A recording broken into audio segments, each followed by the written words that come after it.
Llegué a la casa de mi hermana Valeria con una mezcla incómoda de nostalgia y tensión. Era su cumpleaños, una fecha que siempre había sido sinónimo de unión familiar, risas largas y mesas llenas.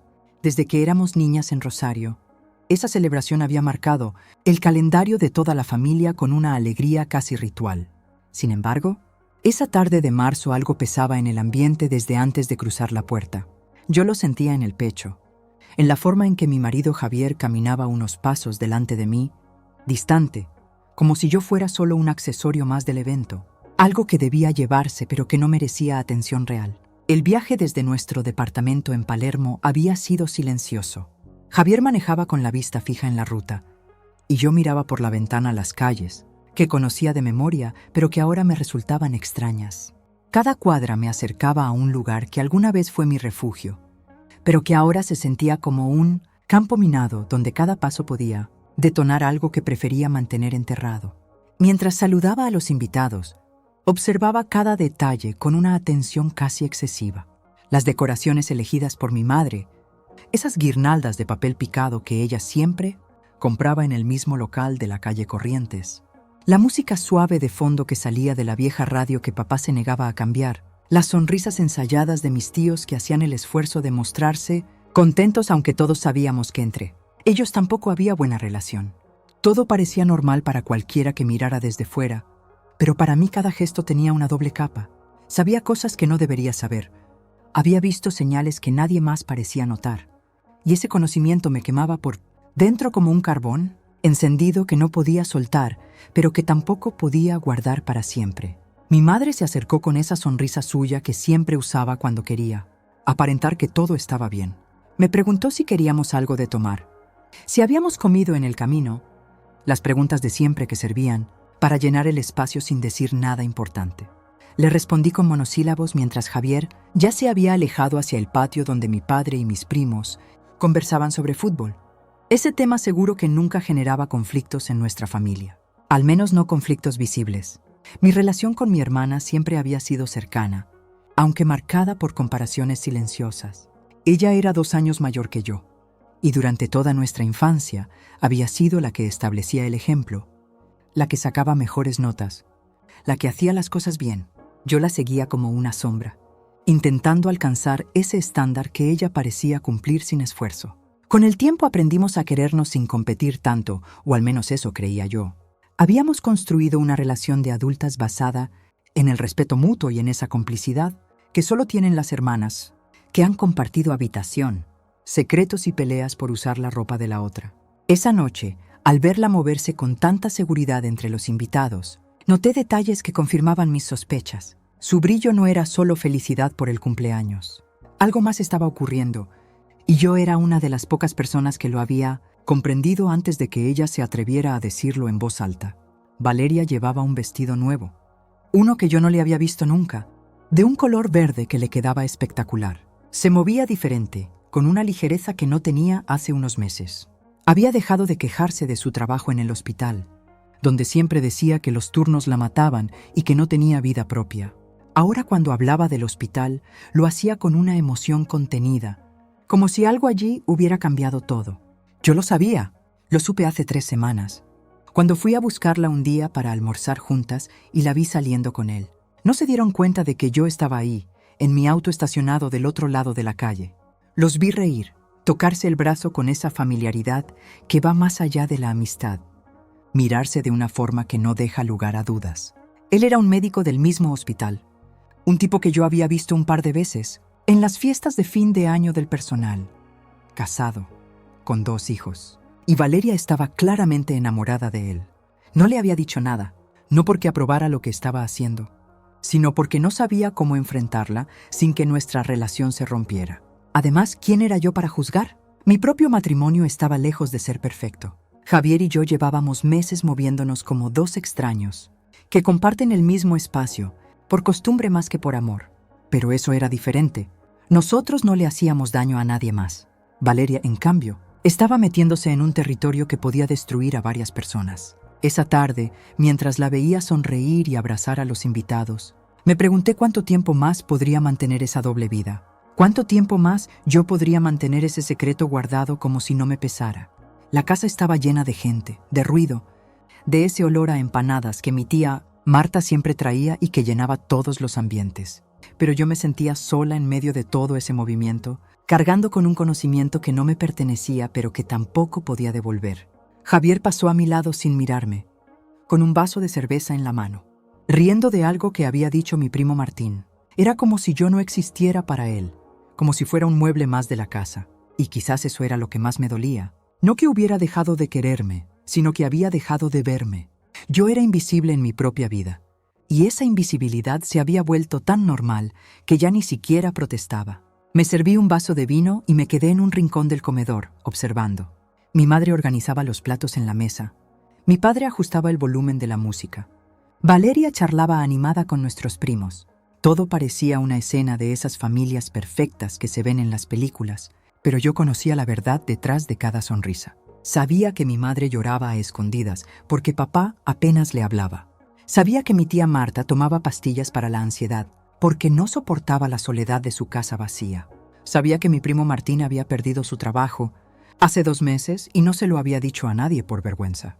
Y sabía lo de Valeria. Todos teníamos nuestros secretos, nuestras grietas, nuestras mentiras piadosas que sostenían la ilusión de normalidad. Pero esa noche algo en mí comenzó a quebrarse. Quizás fue el cansancio acumulado de tanto fingir. Quizás fue el hartazgo de ser siempre la que callaba, la que aguantaba, la que mantenía la paz a costa de su propia dignidad. No lo sé.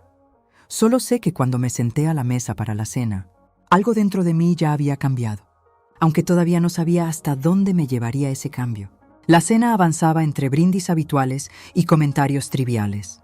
Mi tía Marta había traído su famosa torta de chocolate, la misma que hacía para todos los cumpleaños desde que yo tengo memoria. Mi padre contaba por enésima vez la historia de cuando Valeria aprendió a andar en bicicleta y se cayó en la fuente de la plaza. Todos reíamos en los momentos indicados, como si fuera la primera vez que escuchábamos esa anécdota, porque eso era lo que se esperaba de nosotros. Yo intentaba mantener una expresión neutra, aunque por dentro luchaba contra una creciente incomodidad que me apretaba el pecho y me hacía difícil respirar con normalidad. Javier estaba sentado a mi lado, pero bien podría haber estado en otra provincia. No me había dirigido la palabra en toda la noche, más allá de un saludo mecánico cuando llegamos. Ahora tomaba vino y conversaba con mi primo Martín sobre no sé qué tema de política que a mí no me interesaba y que, honestamente, creo que a él tampoco le importaba demasiado. Era solo ruido para llenar el espacio, para evitar los silencios incómodos que siempre asoman cuando una familia se reúne y nadie quiere hablar de lo que realmente importa. Fue entonces cuando Javier decidió hablar más de la cuenta. Había tomado ya 3 copas de vino, quizás 4, y eso siempre lo ponía en un estado de falsa confianza donde creía que era gracioso, cuando en realidad era cruel. Lo vi abrir la boca y supe, incluso antes de que empezara a hablar, que no iba a terminar bien. Hay ciertas cosas que uno aprende a reconocer después de 8 años de matrimonio, y una de ellas es el tono exacto de voz que usa tu marido cuando está a punto de humillarte públicamente. Comenzó contando una historia sobre algo que había pasado la semana anterior. Yo había tenido un problema en el trabajo, una situación con mi jefa que me había dejado muy mal. Había llegado a casa llorando, destrozada, necesitando consuelo y apoyo. Le había contado todo a Javier esa noche, en la intimidad de nuestra habitación, creyendo que era un espacio seguro donde podía ser vulnerable sin consecuencias. Qué ingenua fui. Ahora él estaba transformando ese momento privado en una anécdota para entretener a mi familia. Sin medir consecuencias, transformó mi dolor en un espectáculo público, exponiéndome frente a toda mi familia de una manera que jamás imaginé posible. Contaba cómo yo había llegado desencajada a casa, cómo exageraba todo según él, cómo no podía manejar la presión del trabajo.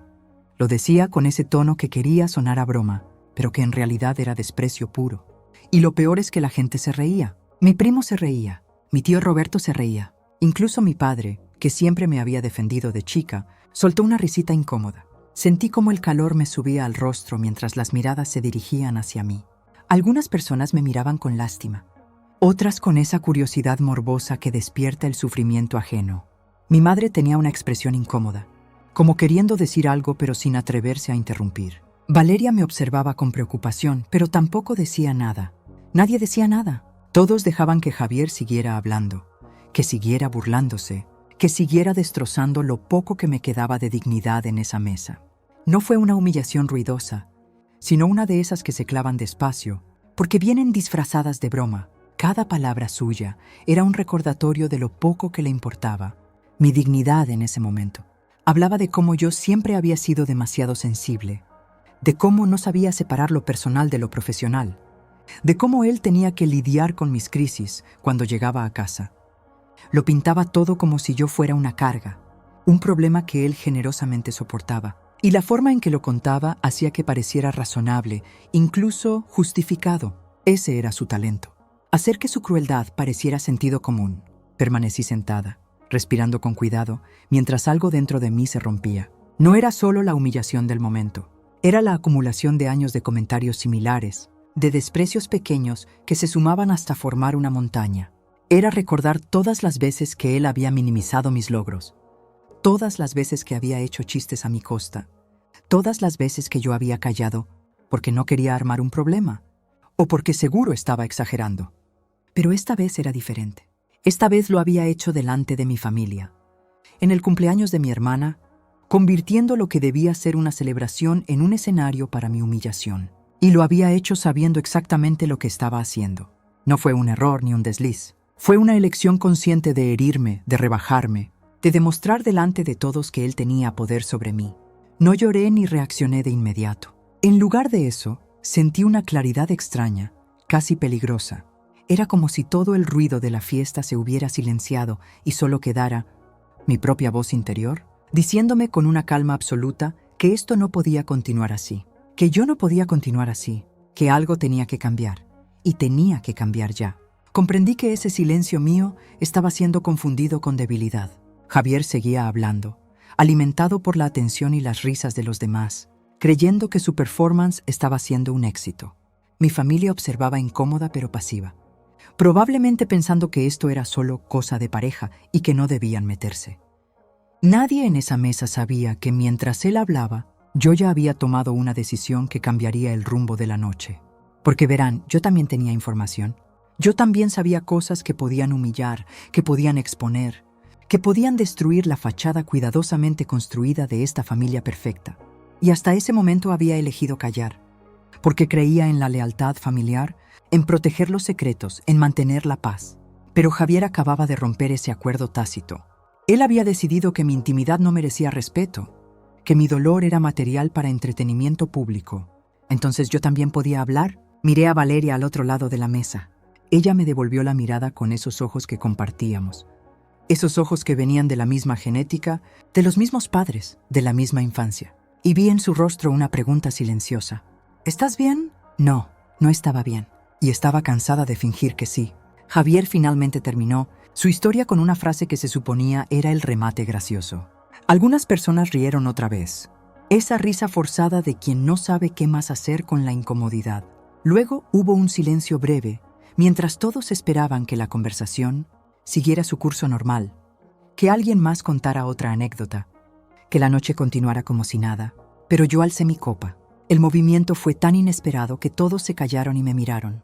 Hasta Javier, que recién ahora parecía darse cuenta de que quizás se había pasado de la raya, me observaba con una expresión que no supe interpretar. ¿Era precaución? ¿Era curiosidad?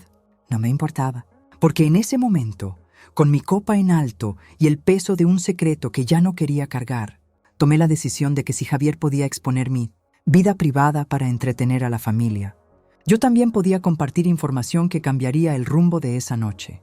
Y vaya que lo haría. La venganza, me di cuenta, no siempre llega caliente y explosiva. A veces llega fría y calculada, vestida con un tono de voz tranquilo y una copa de vino en la mano. Y esa noche, yo iba a servir la mía con una calma que ni yo misma sabía que poseía. Desde hacía semanas, yo cargaba con una información que no me pertenecía del todo. Lo había descubierto por accidente, en un momento cotidiano que parecía insignificante, pero que encajó demasiadas piezas a la vez. Fue un martes por la tarde, de esos días grises de Buenos Aires, donde el cielo amenaza con lluvia, pero nunca termina de decidirse. Yo había salido antes del trabajo porque tenía turno con el dentista, uno de esos turnos que llevas postergando meses hasta que el dolor te obliga a ir. El consultorio del dentista quedaba cerca del hospital donde trabaja Valeria.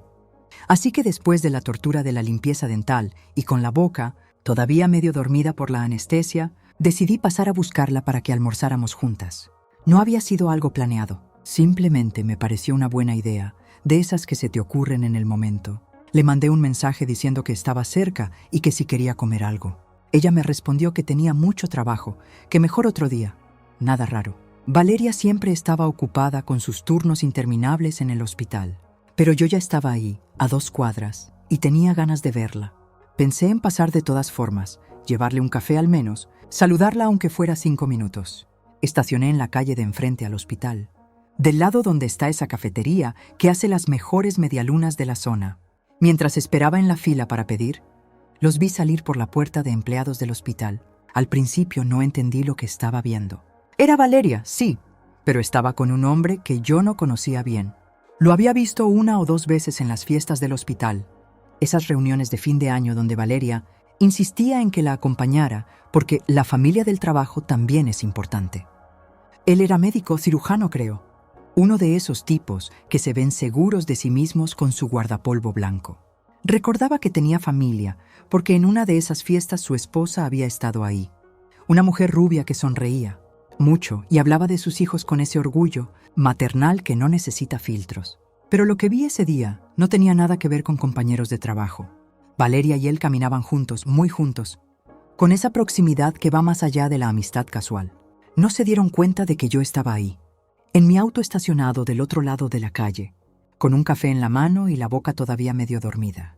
Los vi reír, y no era la risa educada de 2 colegas. Era algo más íntimo, más cómplice. Él le tocó el brazo y ella no se apartó. Al contrario, se inclinó hacia él como si ese contacto fuera lo más natural del mundo. Luego se subieron juntos a un auto, el de él supongo, y se fueron. Así de simple, así de devastador. Me quedé sentada en mi auto durante no sé cuánto tiempo, procesando lo que acababa de ver, tratando de convencerme de que tal vez lo había malinterpretado, que quizás eran solo amigos, que yo estaba sacando conclusiones apresuradas. Pero en el fondo sabía la verdad. Una no vive más de 30 años sin aprender a reconocer cuando 2 personas tienen una relación que va más allá de lo profesional. Durante los días siguientes, observé a Valeria con nuevos ojos. Cada vez que mencionaba el trabajo, yo escuchaba con más atención. Cada vez que sonreía mirando su teléfono, me preguntaba si era él quien le escribía. Y sí, las señales estaban todas ahí. Siempre habían estado, solo que yo no había sabido verlas. Sus turnos cada vez más largos, sus excusas para no ir a las reuniones familiares. Esa luz nueva en sus ojos, que yo había atribuido a que finalmente estaba feliz con su carrera. Mi hermana había elegido ocultarlo, quizás esperando el momento perfecto, quizás por miedo. Y yo lo entendía. Nuestros padres eran católicos de los tradicionales, de los que creen en el matrimonio, hasta que la muerte los separe y en que las parejas casadas son sagradas. Decirles que estaba viendo a un hombre casado habría sido como tirar una bomba en medio de la sala. Quizás por eso no me había dicho nada, o quizás simplemente no confiaba en que yo pudiera guardar el secreto.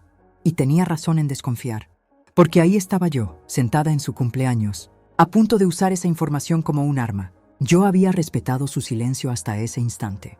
No le había dicho nada a nadie, ni siquiera a Javier, aunque en nuestro matrimonio tampoco es que compartiéramos mucho últimamente.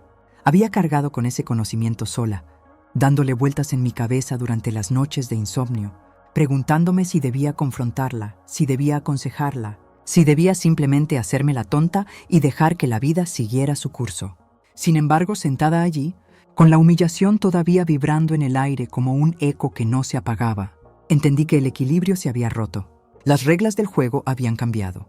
Javier había decidido que mi intimidad era materia pública, que mi dolor era entretenimiento para la familia.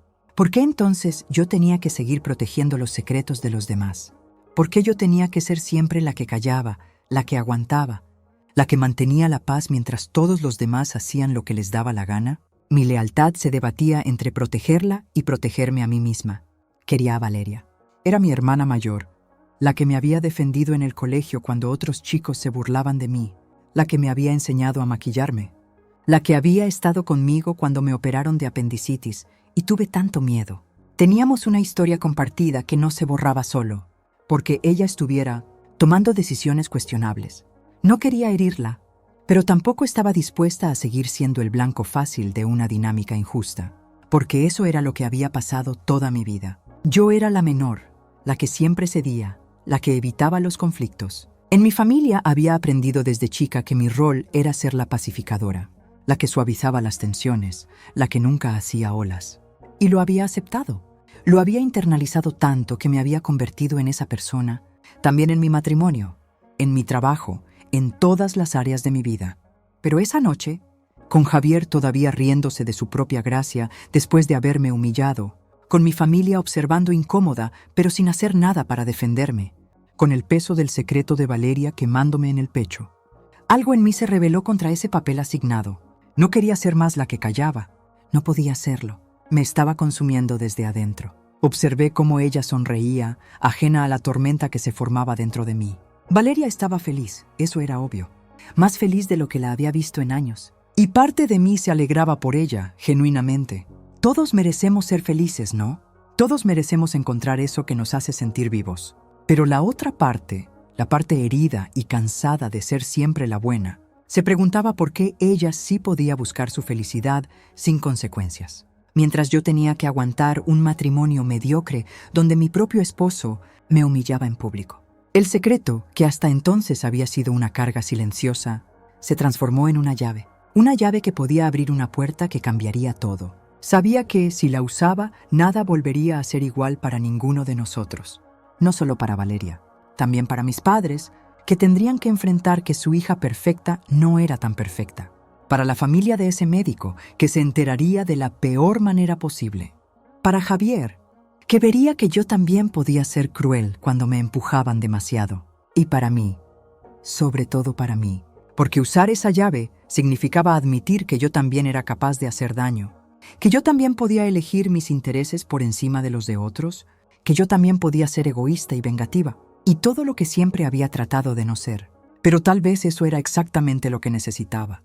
Tal vez había pasado demasiado tiempo siendo buena, siendo comprensiva, siendo la que siempre perdonaba y olvidaba. Tal vez era hora de que todos vieran que yo también tenía límites, que yo también podía reaccionar, que yo también podía defenderse cuando era necesario. Miré mi copa de vino y tomé un trago largo. El líquido bajó por mi garganta y me dio valor. O tal vez no fue el vino.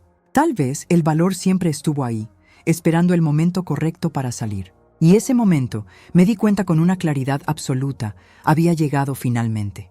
Cuando llegó el momento de los brindis, me levanté con calma. Nadie esperaba que yo tomara la palabra. En nuestra familia, los brindis siempre seguían un orden casi ritual. Primero hablaba papá, con su tono solemne y sus frases repetidas año tras año sobre la importancia de la familia y la unión. Luego mamá, que siempre se emocionaba y terminaba secándose las lágrimas con una servilleta. Después los tíos, los primos mayores, y finalmente Valeria daba las gracias a todos por venir. Yo nunca hablaba. Yo era la del aplauso discreto, la sonrisa educada, la que levantaba la copa cuando todos lo hacían, pero sin llamar la atención. Pero esa noche me puse de pie antes de que papá pudiera empezar su discurso habitual. El movimiento fue tan inesperado que las conversaciones se cortaron de golpe. Mi voz no tembló, aunque por dentro sentía cada latido con una intensidad brutal. Era como si mi corazón estuviera intentando salirse de mi pecho, golpeando contra mis costillas con una fuerza que me mareaba. Pero por fuera, aparentaba una serenidad que ni yo misma sabía que podía fingir tan bien. Tomé mi copa y la sostuve en alto. La luz de las velas que mamá había puesto en la mesa se reflejaba en el cristal, creando pequeños destellos rojizos que parecían bailar con cada mínimo movimiento de mi mano. Todos me miraban ahora, mi padre con sorpresa, mi madre con curiosidad, Javier con algo que podría haber sido precaución o tal vez solo fastidio, porque lo estaba interrumpiendo. Valeria me observaba desde su lugar en la cabecera de la mesa, con esa expresión que yo conocía tan bien, esa que usaba cuando no estaba segura de qué esperar de mí. No hablé desde el rencor, sino desde una serenidad que sorprendió incluso a mí misma. Había pensado que cuando llegara este momento, si es que llegaba, estaría furiosa, temblorosa, llena de esa rabia que había estado acumulando durante semanas. Pero no, lo que sentía era algo diferente. Era una especie de claridad fría, como cuando te cortas con algo muy filoso y en los primeros segundos no duele, solo ves la sangre y entiendes lo que ha pasado sin emoción inmediata. Comencé hablando de cosas normales, de lo linda que estaba la casa decorada, de lo rico que había estado todo, de lo bien que se veía Valeria en su vestido nuevo. Mi voz sonaba tranquila, casi monótona, como si estuviera dando el parte meteorológico en la radio. La gente empezó a relajarse un poco, pensando probablemente que esto sería un brindis convencional después de todo, que mi extraño momento de protagonismo sería breve e inofensivo. Mientras sostenía mi copa, miré alrededor y dejé que el silencio hiciera su trabajo. Ese era un truco que había aprendido en mi trabajo, en las presentaciones donde necesitas captar la atención de gente que preferiría estar en cualquier otro lugar. El silencio, cuando sabes usarlo, es más poderoso que cualquier palabra. Crea expectativa. Hace que la gente se ponga nerviosa, que se incline hacia adelante en sus sillas, que deje de masticar para escuchar mejor. El ambiente cambió de forma casi física, como si todos presintieran que algo importante estaba a punto de suceder. Mi tía Marta dejó su tenedor en el plato con un tinteo suave. Mi primo Martín se enderezó en su silla. Hasta los chicos, los sobrinos pequeños que habían estado jugando con sus teléfonos bajo la mesa, levantaron la vista.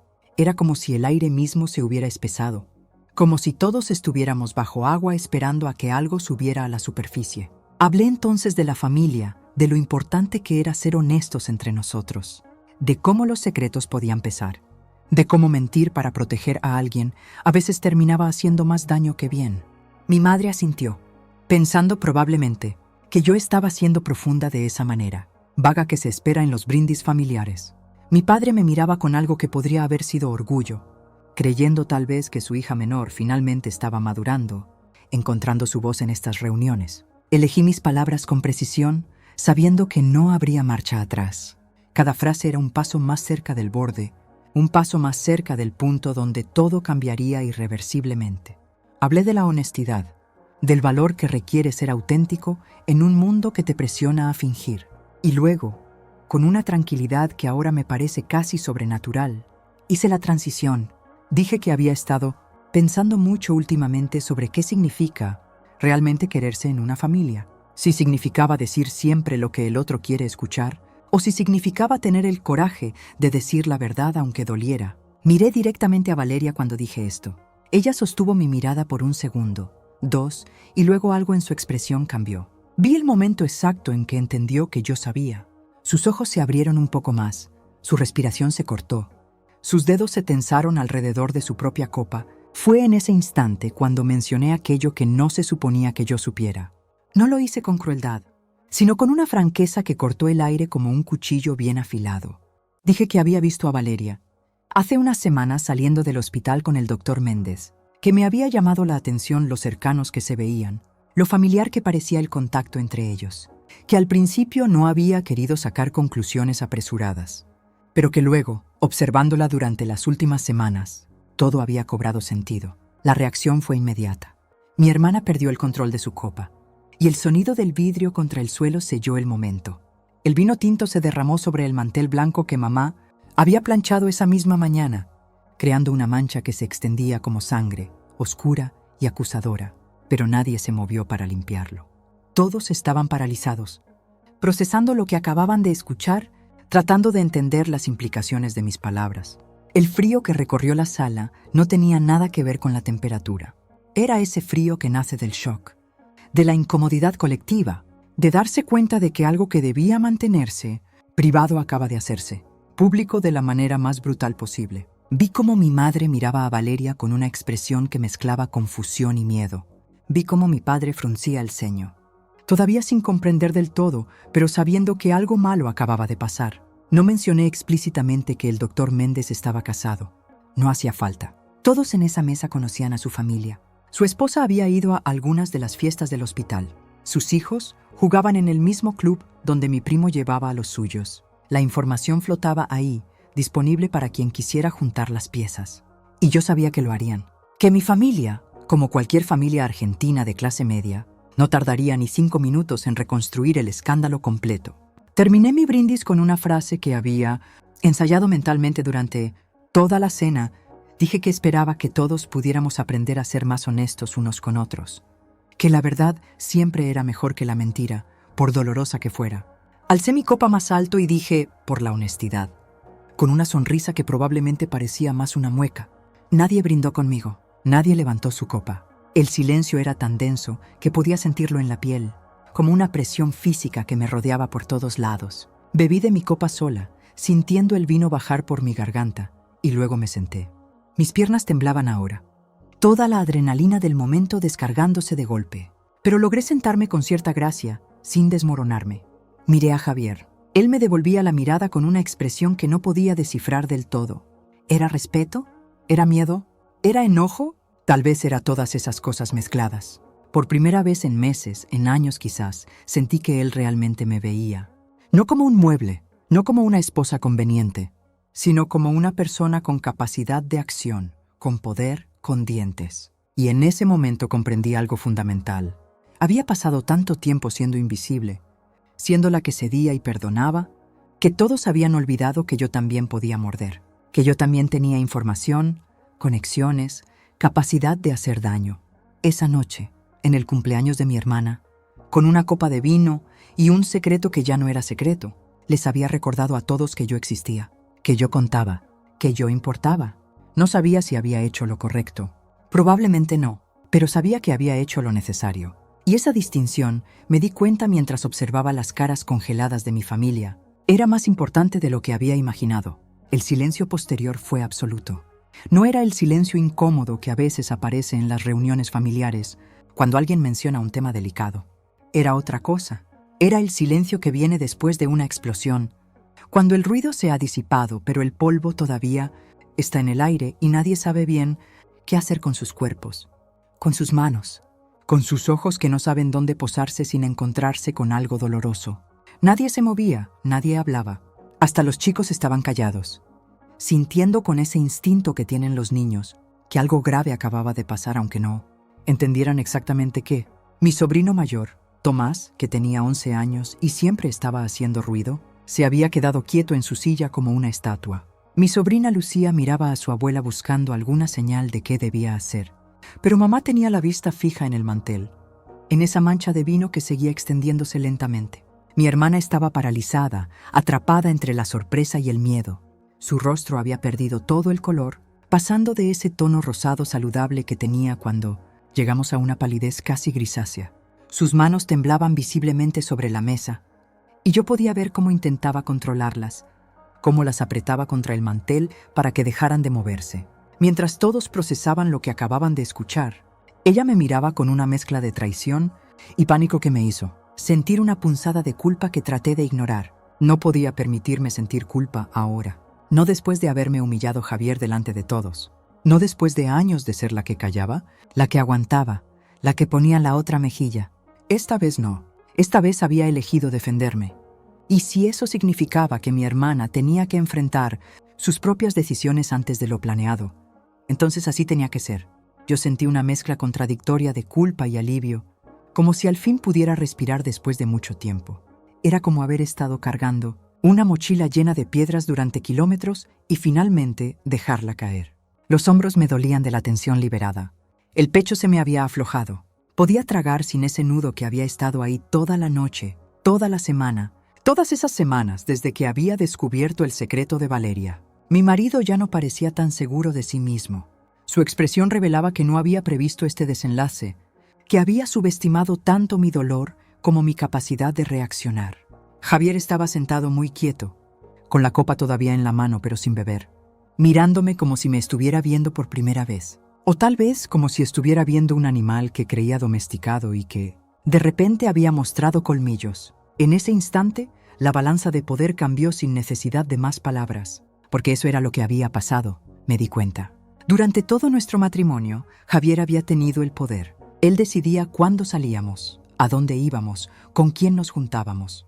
Él manejaba las finanzas, él elegía las vacaciones, él determinaba el tono de nuestras conversaciones. Y yo había aceptado ese desequilibrio porque así me habían criado, porque en mi familia las mujeres cedían para mantener la paz, porque creía que eso era lo que significaba ser una buena esposa.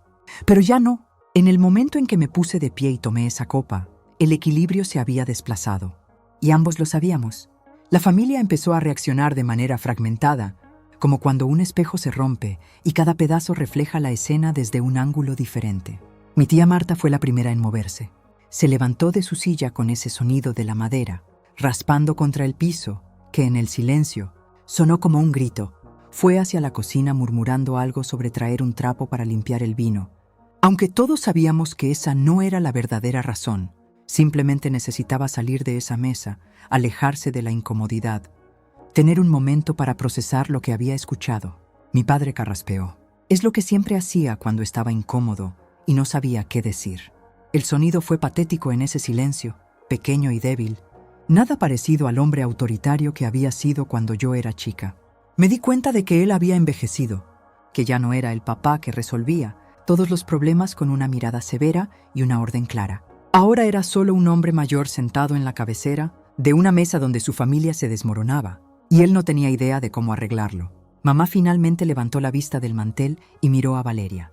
No dijo nada, pero su expresión decía todo. Había decepción ahí, y dolor. Y esa tristeza particular que tienen las madres cuando descubren que sus hijos no son las personas que creyeron criar. Valeria no podía sostenerle la mirada. Bajó la cabeza y las lágrimas empezaron a caer sobre su plato. Silenciosas pero abundantes, algunos evitaban mirarme como si yo fuera algo peligroso, algo que no debían provocar. Mi primo Martín miraba su plato con una intensidad ridícula, como si la comida que quedaba ahí fuera lo más fascinante del mundo. Su esposa Carolina se había llevado la mano a la boca en ese gesto universal de shock. Mi tío Roberto, el hermano de papá, miraba hacia la ventana como si de repente el jardín oscuro requiriera toda su atención. Otros observaban a mi hermana con una nueva comprensión, juntando las piezas que yo había dejado caer. Vi cómo mi prima Luciana, que siempre había sido cercana a Valeria, la miraba con una mezcla de curiosidad y juicio. Vi cómo mi tío Gustavo fruncía el ceño, probablemente haciendo cálculos en su cabeza sobre quién era el doctor Méndez, si lo conocía, si conocía a su familia. El chisme ya estaba formándose, tomando vida propia, y no había manera de detenerlo ahora. La celebración había desaparecido por completo, reemplazada por una tensión densa que obligaba a todos a replantearse lo que creían saber. La torta de cumpleaños todavía estaba en la mesa, intacta, con sus 32 velitas sin encender. Las decoraciones coloridas ahora parecían fuera de lugar, casi grotescas en su alegría forzada. La música seguía sonando en la radio, pero nadie la escuchaba. Era solo ruido de fondo para este drama que se desarrollaba en tiempo real. Valeria finalmente habló. Su voz salió quebrada, casi inaudible. Dijo mi nombre, solo eso. ¿Cómo pudiste? Y en esas 3 palabras había tanto dolor que por un momento casi me arrepentí. Casi. Pero luego recordé cómo Javier me había humillado, cómo todos se habían reído o habían permanecido en silencio mientras yo era expuesta. Y la culpa se evaporó. Le devolví la mirada sin pestañear. Quería decirle que ella también había tomado decisiones, que ella también había elegido este camino. Quería decirle que si hubiera sido honesta desde el principio, si me hubiera confiado su secreto en lugar de ocultármelo, tal vez yo habría reaccionado diferente. Pero no dije nada. En ese momento, el silencio era más poderoso que cualquier justificación que pudiera ofrecer. Javier finalmente puso su copa sobre la mesa, con un golpe seco que hizo que todos saltaran. Se levantó y dijo que nos íbamos, que ya era tarde, que teníamos que trabajar mañana. Mentiras obvias. Era apenas las 9 de la noche y era sábado, pero nadie lo contradijo. Todos parecían aliviados de que alguien tomara una decisión, de que alguien rompiera ese momento congelado y les diera permiso para moverse, para respirar, para empezar a procesar lo que había pasado. Me levanté también. Sentía las piernas temblorosas, pero logré mantenerme firme. Busqué mi cartera, que había dejado en el sillón cuando llegamos hacía apenas unas horas. Aunque parecían años, nadie intentó detenernos. Nadie dijo, quédense un poco más, o vamos a hablar de esto. Solo silencio y miradas que se apartaban cuando yo intentaba encontrarlas. Valeria seguía sentada, llorando en silencio, con mamá ahora a su lado pasándole una servilleta. Mi padre seguía en su lugar, paralizado, inútil. Mis tíos y primos empezaban a murmurar entre ellos, voces bajas que no alcanzaba a escuchar pero que sabía exactamente qué decían. Estaban juzgando a Valeria, estaban juzgándome a mí, estaban armando sus propias versiones de la historia que contarían después. Cuando llegamos a la puerta, mi madre se acercó. Por un momento pensé que me diría algo, que me recriminaría, que me preguntaría por qué había hecho lo que hice. Pero solo me miró con esos ojos cansados que había desarrollado en los últimos años, y dijo muy bajo, tan bajo que solo yo pude escuchar, «Ya no sé quién eres». Y eso dolió más que cualquier grito, más que cualquier acusación directa. Salimos a la noche fresca de buenos aires. El aire me golpeó la cara y me di cuenta de que estaba sudando, que tenía la espalda empapada bajo el vestido. Javier caminó hacia el auto sin decir palabra. Yo lo seguí, sintiendo el peso de lo que acababa de hacer, asentándose sobre mis hombros como una manta pesada. Había cruzado una línea, lo sabía, y no había manera de volver atrás. Esa noche terminó sin despedidas claras ni cierres elegantes. Me fui de la casa de mi hermana con una sensación extraña, como si estuviera caminando en un sueño, donde todo se movía en cámara lenta y los sonidos llegaban distorsionados. El portazo del auto cuando me subí sonó demasiado fuerte en la calle silenciosa. Javier arrancó sin decir palabra, manejando más rápido de lo necesario. Por las calles, vacías de esa parte de Caballito donde vivía Valeria. Yo miraba por la ventana, viendo pasar los mismos negocios cerrados de siempre, las mismas esquinas que había conocido toda mi vida. Pero todo se veía diferente ahora. O tal vez yo era la que era diferente. El viaje de vuelta a Palermo fue tenso. Javier no me miraba. Mantenía la vista fija en la ruta, con esa concentración exagerada que usaba cuando estaba enojado, pero no quería admitirlo. Yo tampoco hablaba. No tenía nada que decirle. Toda la adrenalina del momento había empezado a bajar, y lo que quedaba era un cansancio profundo que me llegaba hasta los huesos. Me dolía la cabeza. Me dolía el cuerpo. Me dolía el alma, si es que eso es posible. Cuando llegamos al departamento, él se fue directo a la habitación y cerró la puerta. Yo me quedé en el living, sentada en el sofá en la oscuridad, sin siquiera encender las luces. Podía escuchar el ruido del tráfico en la avenida Santa Fe, esos sonidos nocturnos de Buenos Aires, que normalmente me tranquilizaban, pero que esa noche, solo, servían para recordarme que el mundo seguía girando aunque el mío acabara de desmoronarse. Consciente de que había cruzado un punto sin retorno, esa frase me daba vueltas en la cabeza una y otra vez. Un punto sin retorno, como esos puentes que ves en las películas que se rompen justo después de que el protagonista los cruza, dejándolo varado en el otro lado sin posibilidad de volver.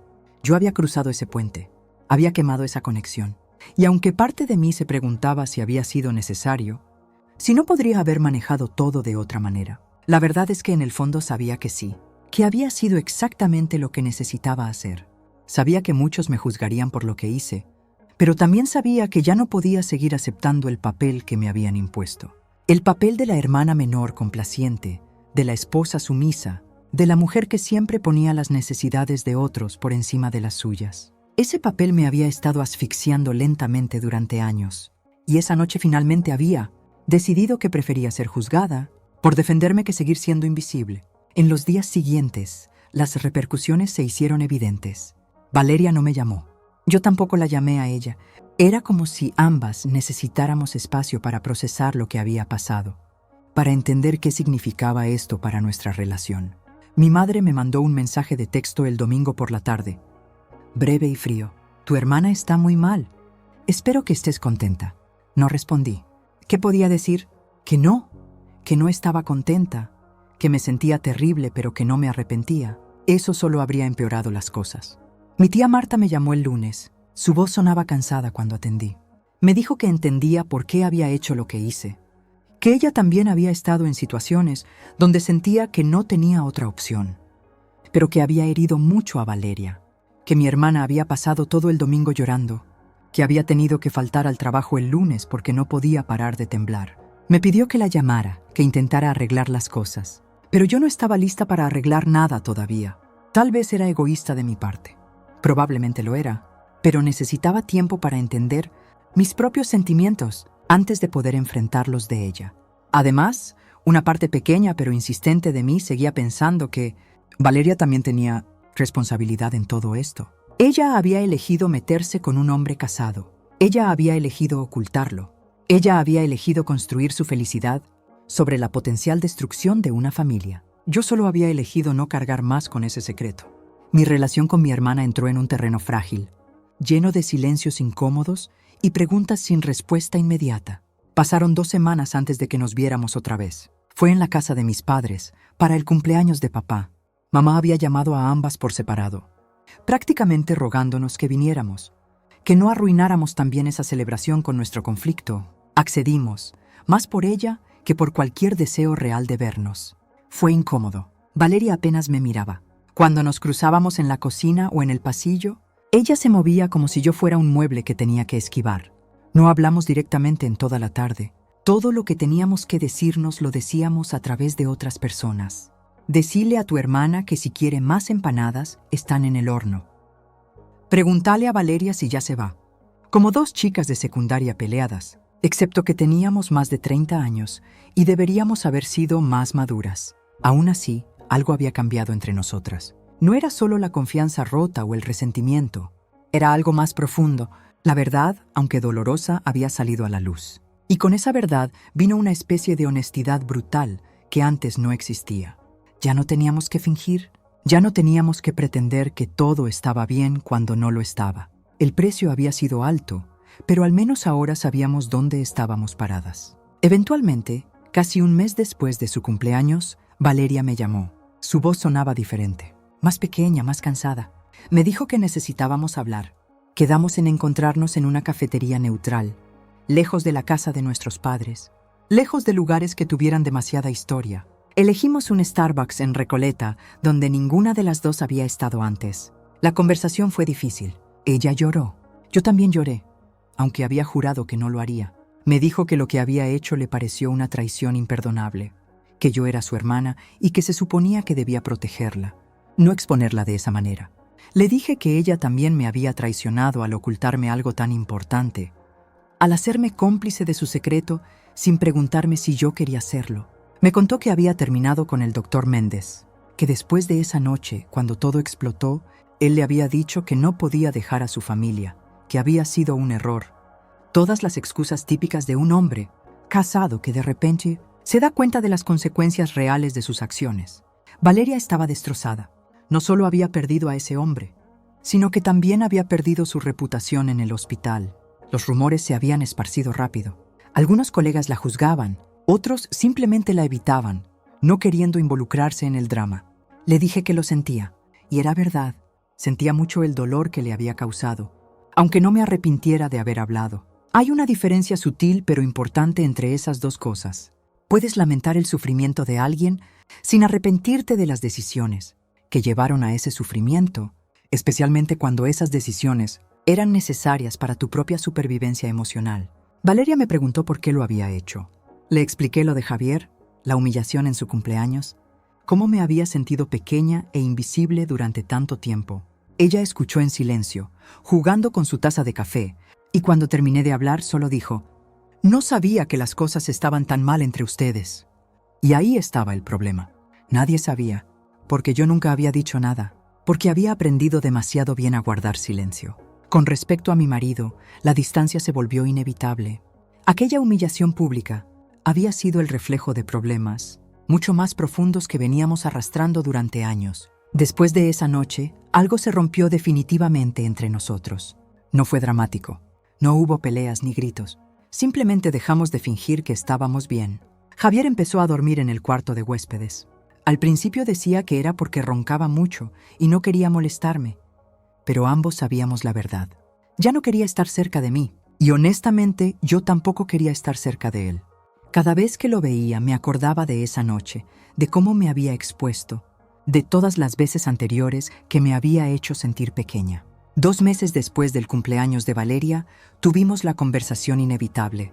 Estábamos desayunando un sábado por la mañana, cada uno con su café y su celular, sin hablarnos.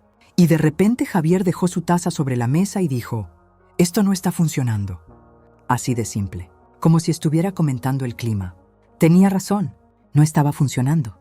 Probablemente nunca había funcionado del todo, pero habíamos sido demasiado cobardes o demasiado cómodos para admitirlo. Le dije que sí, que tenía razón. Y empezamos a hablar de los detalles prácticos. El departamento, las cosas, quién se quedaba con qué. Fue todo muy civilizado, muy maduro, muy distante, como 2 extraños negociando el fin de un contrato, más que 2 personas que alguna vez se habían prometido amarse para siempre. Al final, comprendí que ese brindis no solo había revelado un secreto ajeno, sino que también había marcado el inicio de una nueva etapa en mi vida, una en la que ya no estaba dispuesta a callar, una en la que mi voz, mi dignidad, mi bienestar importaban tanto como los de cualquier otra persona. Había aprendido que proteger la paz familiar a costa de mi propia paz Interior no era nobleza sino autodestrucción. Los meses siguientes fueron difíciles. Javier se mudó a un departamento en Villa Crespo. Yo me quedé en Palermo, sola por primera vez en años. Al principio el silencio era aterrador. Estaba acostumbrada al ruido constante de otra persona en el espacio, aunque esa persona apenas me hablara. Pero poco a poco fui aprendiendo a disfrutar de esa soledad, a elegir qué ver en la tele sin tener que negociarlo, a cocinar lo que me daba la gana, a no tener que explicarle a nadie por qué llegaba tarde o con quién había estado. Mi relación con Valeria mejoró lentamente. No volvimos a ser lo que éramos antes. Eso era imposible. Demasiadas cosas se habían dicho, demasiado dolor se había causado. Pero construimos algo nuevo, algo más honesto, más real, aunque también más frágil. Aprendimos a hablarnos sin filtros, a decirnos las cosas aunque dolieran, porque ambas habíamos aprendido de la manera más dura posible que los secretos y las mentiras solo envenenan las relaciones desde adentro. Valeria eventualmente conoció a alguien más, un hombre divorciado, sin drama, sin complicaciones. Lo vi en su cara la primera vez que me habló de él. Esa luz que no era la fiebre destructiva del romance, prohibido sino algo más tranquilo, más sostenible. Me alegré genuinamente por ella. Todos merecíamos una segunda oportunidad. Y yo también la tuve, no con otra pareja, al menos no de inmediato.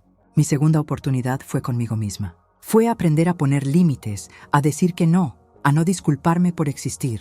Fue en entender que ser buena no significa ser un felpudo para que otros se limpien los pies. Fue descubrir que mi voz, esa que había callado durante tanto tiempo, tenía poder. Y que usar ese poder no me hacía mala persona, me hacía humana.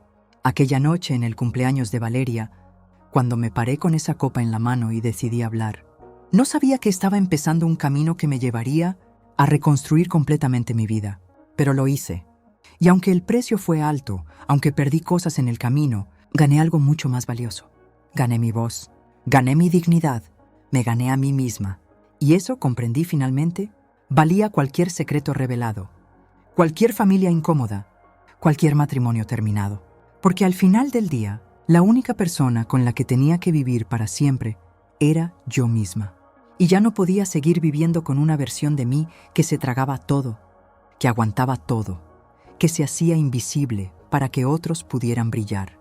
Esa versión había muerto esa noche, y en su lugar había nacido alguien nuevo, alguien que todavía estaba aprendiendo quién era, pero que al menos se atrevía a existir en voz alta.